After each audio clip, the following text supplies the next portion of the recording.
Very nice as well. Once you have, for example, optimized your spot colors, if I want to convert those spot colors to ISO-coated, and I want to use the least amount of channels, click on automatic. So I have all my patches now optimized. I click on start, and I'm now able right-click save as or save as. Well, that's the same thing. Save as.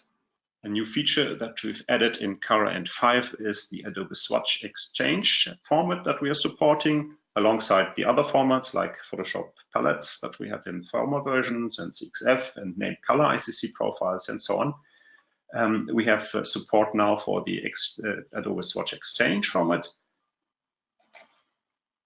And in an Adobe Swatch format, it can either be LAB, CE data, or DCS data.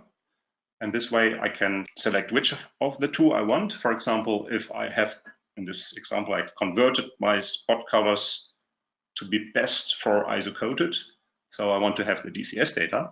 And if I click here, I get an ASE file that is optimized with the names and the DCS data. And this data, this format, I can use in InDesign, in Illustrator, to be able to design my objects with the associated CMYK values of my spot color. The ASE, by the way, only supports RGB and CMYK, doesn't support multicolor, unfortunately. But multicolor support is as well quite limited in Adobe applications, so no wonder about that. Very nice functionality that we've added here inside our ColorAnt 5.